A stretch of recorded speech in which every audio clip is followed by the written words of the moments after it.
সেই সাপ পরীর চেয়েও ভয়ানক, কপালে বসে রয়েছে এক রাজসাপ আর বিশাল এক মাকড়সা। গলায় জড়ানো হলুদ কাঁকড়ার মালা, হাতে ধরা মুসি মেক্সিকান মদের গ্লাস, যার ভেতরে ভেসে আছে এক লাল বেই মাকড়সা রাজা। কিন্তু যখন মহিলারা ছোট পিচ্চি ছাওতাও সাইট্যাককে দেখল, তারা ভয়ে আত্মহারে হারে বেরিয়ে পড়ল। তার শরীরে থাকা সব বিষাক্ত জীবগুলো যেন চারদিকে ছিটকে পড়ল। অথচ এই ভয়ানক ছোট প্রাণীগুলো আগের দিনও ছিল চিড়িয়াখানার অভিনেতা।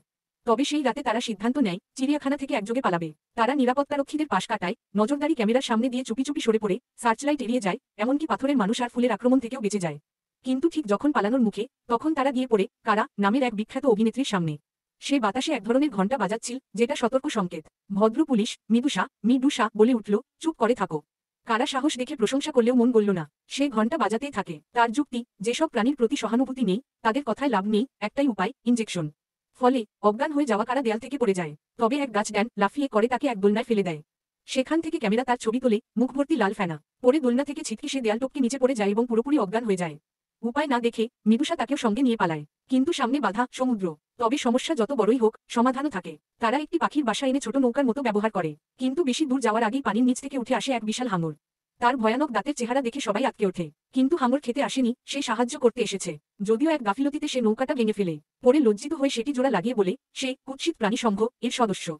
সংঘের গোপন সংকেত, আমি তোকে তাকাচ্ছি, তুই আমায় তাকাস, সবাইকে তাকাতে হয়। এটাই আধুনিক ফ্যাশন। এই সংকেত বলার সঙ্গে সঙ্গে চারপাশ থেকে আরও অনেক সদস্য হাজির হয়। হাঙরের ব্যাখ্যায় সবাই মিলে চিড়িয়াখানা থেকে পালায়। এদিকে চিড়িয়াখানার কর্মী বুঝতে পারে বিষাক্ত প্রাণীরা পালিয়েছে। সেই সঙ্গে তার ছেলেকে নিয়ে ধরতে বের হয়। হাঙরের সহায়তায় প্রাণীরা উপকূলে উঠে আসে। তখন গর্বিত কোয়ালাটি ভাবে, মানুষ মানেই ভালোবাসা পাবে। তাই সে দল থেকে আলাদা হয়ে নিজের বড় পেছনে দুলিয়ে রাস্তায় হাঁটতে থাকে। তার বিশ্বাস ছিল মানুষ তাকে পছন্দ করবে। কিন্তু বাস্তবতা ভিন্ন, মানুষ ভয় পেয়ে দূরে সরে যায়। হতাশ হয়ে কোয়ালা বসে পড়ে। কিন্তু ফল এক, সবাই তার মুখ দেখে আটকে ওঠে। কারণ চিড়িয়াখানা তার বিরুদ্ধে পোস্টার দিয়েছে। মুখ ভর্তি ফেনা দেখে সবাই ভাবে সে রেবিসে ভয়ঙ্কর ভাইরাস আক্রান্ত। কোয়ালা কিছু বলার আগেই মানুষ ভাবে সে কামড়াতে আসছে। এদিকে শহরে পথ হারিয়ে ফেলে প্রাণীরা। হঠাৎ তারা দেখে কোয়ালা একদল মানুষ নিয়ে তাদের দিকে ছুটে আসছে। চারদিক ঘিরে ফেলে মানুষ। বিপদের মুহূর্তে কোয়ালা চিৎকার করে ওঠে, বাঁচাও। তারপর মিডুসাকে জড়িয়ে ধরে। সবাই আটকে পড়ে, লাগে ঘেরাও। তখন সবাই মিলে কুৎসিত সংঘ এর সংকেত বলে ওঠে, আমি তোকে তাকাচ্ছি, তুই আমায় তাকাস। এই সংকেত বলতেই এক বিশাল জামা এসে সবাইকে ঢেকে ফেলে। তারপর শুরু হয় বেদম মারধর। কিন্তু জামা সরতেই দেখা যায় প্রাণীরা উড়ে গেছে। তাদের উদ্ধার করেছে রেড শেল স্পাইডার, লালখোলার মাকড়সা, সংঘের আরেক সদস্য।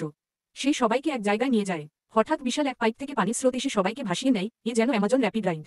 এরপর স্রোত কমতেই তারা বাতাসে ভেসে উঠে পড়ে একটি ডিএসইএচআর ক্রেন এর ওপর। ধীরে ধীরে কোয়ালা ক্রেন চালু করে, পরিস্থিতি ভয়াবহ। ছোট মসি ঠান্ডা মাথায় গিয়ে স্টপ বাটনে হাত রাখে, ক্রেন থেমে যায়। এরপর বড় মাকড়সা সবুজ তরল ঢালে। নিচের লোকটা হয়ে যায় সবুজ চুলের কচ্ছপ। এই সময় চিড়িয়াখানার কর্মী ও তার ছেলে ছোট মোটা ছেলেটিকে নিয়ে এসে হাজির হয়। তারপর শুরু হয় অ্যাকশন দৃশ্য, রাস্তা পার, মাথার ওপর দিয়ে লাফিয়ে নামা, ছেলের বন্দুক তোলা। কিন্তু ঠিক তখনই প্রাণীরা গায়েব হয়ে যায়।